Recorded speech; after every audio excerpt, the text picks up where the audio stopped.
This video for knee chest, we're going to be covering our double Thenar move. The double Thenar move is a very good move on the knee chest table because the knee chest table allows us to get our body in a position that gets us in a very P to A position for this. We're not having to navigate across or the width of a pelvic bench or a flat table where we often are kind of torquing our bodies to kind of reach for that P to A motion with the double Thenar contact.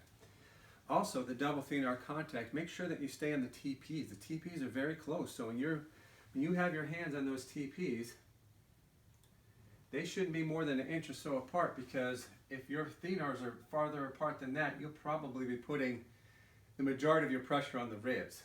You want to keep those. I use my MCP for my contact so I could hook that TP. So if you look at that, when I hook the MCPs in there, my Thenars are only about an inch apart. So be cautious of that when you're setting up, especially in those mid-thoracic areas. Those TPs are nice and wide, but don't get too wide so you're out on the angle of the rib. Again, the advantage of the knee chest for this double Thenar is I'll be able to position myself very close to the table in a fencer position. I even have my back foot around the edge of the table, so now I am almost directly P to A to my patient's spine. I will take my tissue pull, I'll lock in my contact point, stabilization point on the other side. I am in the fencer stance.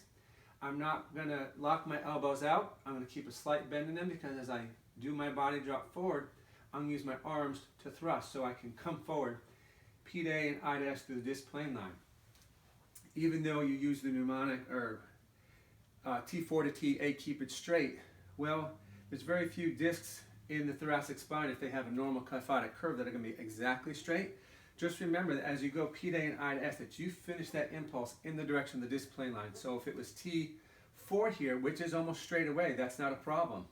I'm going to take my contact, elbows bent, I will do my impulse, but my impulse will go like this, but it's going to finish down towards the table, which is the disc plane line. So that impulse looks like this. Hands flat on the patient, bring them to tension, set and hold. Where I use my body for the power, I'm using my strong muscles here for the impulse and the speed, and to give you the direction of that adjustment to create that arcing motion for it. Okay? Double Thenar is a very effective adjustment if it's done properly. Remember that when we're thrusting down, the contact hand is the one that's doing the majority of the thrusting. The stable hand kind of follows it down through tension, but you really should be doing majority impulse through your contact hand. Okay? So that is double Thenar on the knee chest table. I'll see you in the next video.